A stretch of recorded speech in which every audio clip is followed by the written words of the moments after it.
பிஸ்மில்லாஹிர் ரஹ்மானிர் ரஹீம். நாம் இன்று பார்க்க இருக்கக்கூடிய ஒரு விஷயம் மிகவும் முக்கியமான விஷயம். குறிப்பாக ஆண்களுக்கு அல்ல, பெண்களுக்கு மட்டும், வயதிற்கு வந்த பெண்களுக்கு மட்டும் உரிய ஒரு மார்க்க சட்டமாக இருக்கிறது. அது என்னவென்று சொன்னால் ஹைத் என்று சொல்வார்கள். தமிழ்ல பாத்தீங்கன்னு சொன்னா மாதவிடாய் என்று சொல்வார்கள். ஹைத் என்பதற்கு அரபி வார்த்தையில பொருள் என்னவென்று சொன்னால், லப்சி தர்ஜுமா என்னவென்றால் ஓட்டம். அந்த வார்த்தைக்கு ஓட்டம் என்று சொன்னால் என்ன அர்த்தம்? நல்லா இருந்த ஒரு பெண்ணுக்கு திடீர்னு ஒரு அசுத்தம் வெளியேறுகிறது.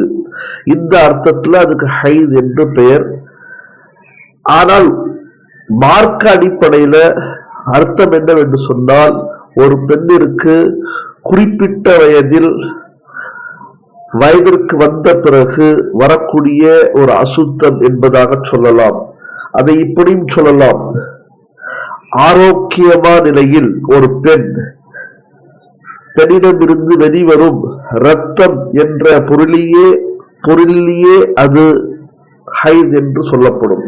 அதாவது ஆரோக்கியமா ஒரு பெண் இருக்கிறாங்க, அந்த மாதிரி இருக்கும் பொழுது ஒரு 10 வயதிற்கு மேலே, அதாவது 10 வயதுல இருந்து, ஏன்னா 9 வயதிற்குள்ள வரைக்கும் ஒரு பெண்ணுக்கு இது வந்தால் அது ஹைத் இல்லை என்பதாக சொல்லப்பட்டிருக்கிறது. ஒருவேளை 9 வயதிற்கு கீழே உள்ள ஒரு பெண்ணுக்கு வருகிறது சொன்னால், நோயால் வரலாம், பலகீனத்தால் வரலாம், வேறு வியாதியால் வரலாம், வேற பிரச்சனையால் வரலாமே தவிர அந்த ஹைத் இல்லை என்பதாகத்தான் மார்க்க ரீதியாக உலமாக்கள் கருத்து தெரிவிக்கிறார்கள். எனவே 9